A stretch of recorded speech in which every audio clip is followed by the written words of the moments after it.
Hey guys, it's Ocean. So today I'm going to visit the Met.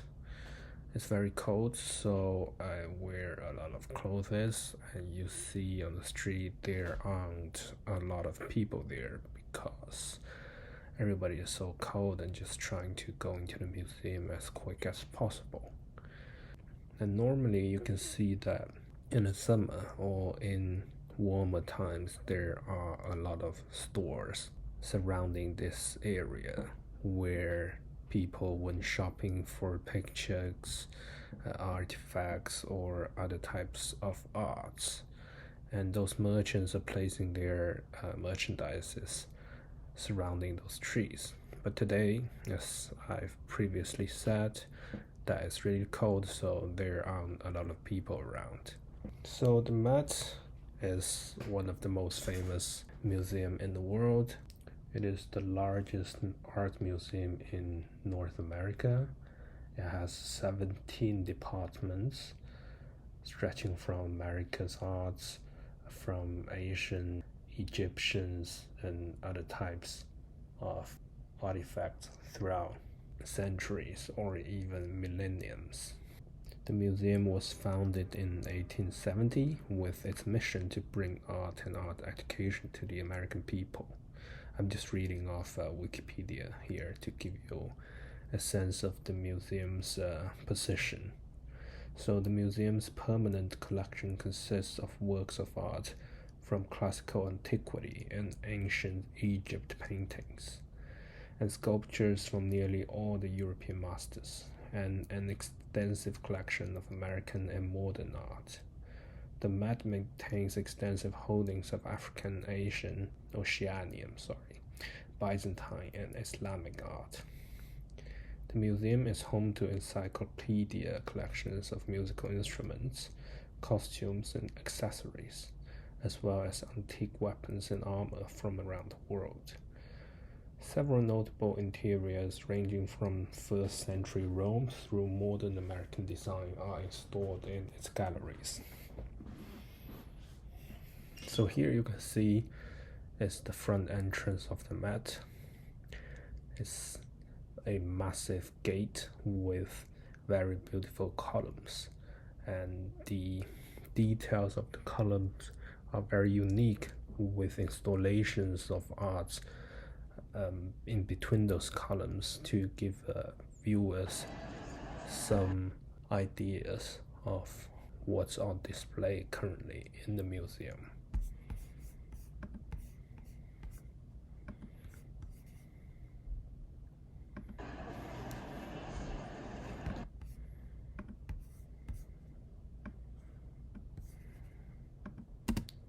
So now that we've passed security and entered the museum, as you can see, there are a lot of people inside because it's a very cold day, -15 Celsius in New York City that day. So everybody went inside, take off their clothes, and trying to go into the museum.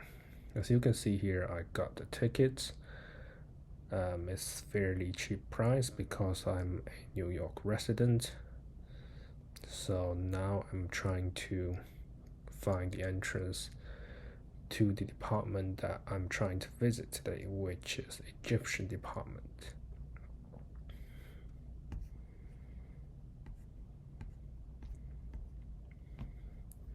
Normally there are two very famous paintings on the right side of the wall, but given the current new installations being displayed, those pictures or arts are borrowed from this area to fill up those display. So now I'm entering in the Egyptian arts department, which is on the right side of the Met Museum. So currently I'm using handheld devices instead of my previous gimbal because the museum has a policy that doesn't allow gimbal. So I apologize if you feel the stability of the video following on is not as stable as before. So now I'm passing through the first hallway, the Egyptian department. As you can see, there are lots of slabs and columns, as well as ancient the Egyptians, ranging from pre-dynasty histories to modern Egypt period. The first department you see is the earliest period of the Egypt period, which ranged from more than 5,000 years before the Christ calendar, which started at year 0. So it's 5,000 BC to the earliest. Those pre-dynasty period are built with ancient bowls and small handmade instruments for basic needs such as carrying liquid and food and storage. And because the age is so old, some of the designs are broken or damaged given the length of time it stayed on the ground. But overall, it's a very impressive period given the amount of time the pre-dynasty history was in, yet it still showed tremendous amount of design and art embedded in those instruments. So now I believe we are entering the first to the third dynasties, which range between 3000 and 2000 BC. Here you can see there are more drawings with some typical Egyptian dresses and clothes, as well as their decorations such as necklace or small statues aimed for ritual and sacrifices. Those slabs are drawn to describe a certain important event or by drawers to envisage a typical period of Egyptian lifestyle from a certain point of view.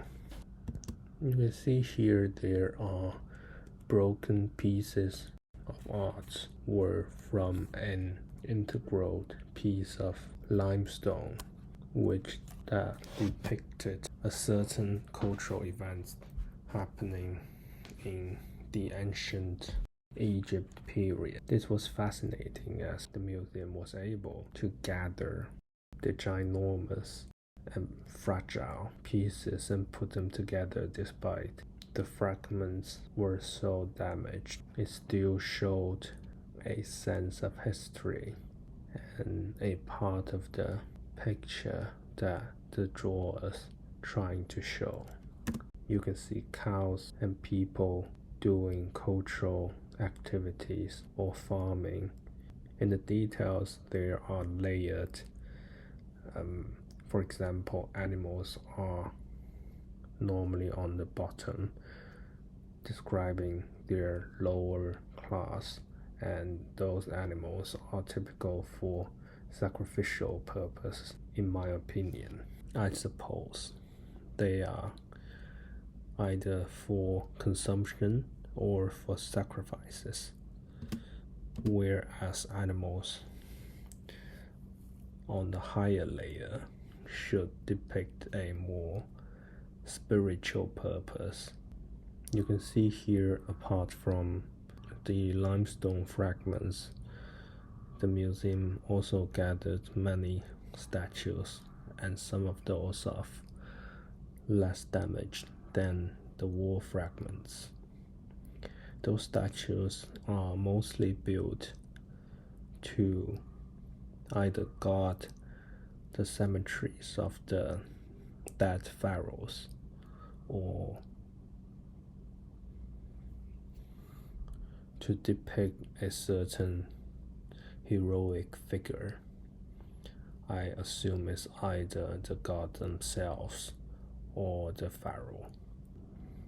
I didn't have time to check details for each of those room that I passed through, but I believe as we walk forward, the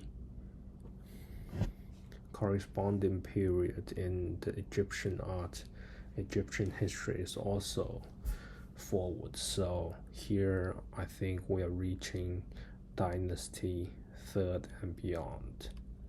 In this room you can see more complete and colorful depictions of the Egyptian history, such as this one.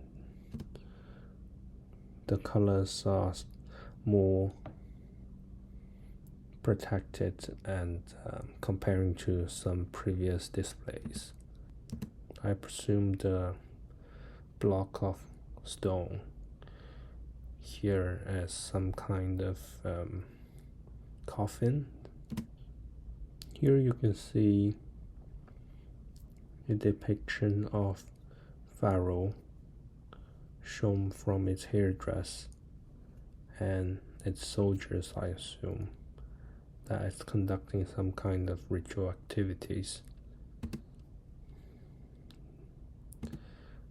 The color here are much more protected, and you can see the skin color is more reddish, presumably as a result of the high sunlight exposure in the Egyptian area. These marble-like storage bowls are used to store the organs of the mummies, which people believe this storage bottle will keep the organs in acceptable condition. I didn't know it before, and I was watching the Marvel Moon Knight TV series, and one of the themes in the series was this depicting that a monster living inside the Egyptian pyramid was trying to store a mercenary's organ into those storage bowls, which I remember vividly given the bloody scenes those displays. In this storage instruments look fabulous.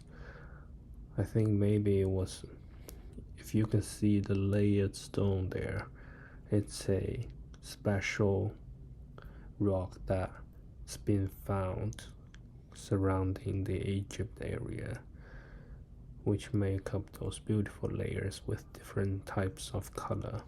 Here you can see the statues are larger and is presumably placed in front of the pyramid or tombs of pharaohs to guard its coffins. And different pyramids are using different materials that are gathered from local areas to construct their statues. So you can see there the colors are quite different. Some are marble-like or sand colors, but some others are black colors and more dark. Here there are more intimate items gathered, excavated from the tombs of pharaohs. There are some large items such as giant limestone slabs or some other storage equipment, and this gold clothes. These are for organ storage,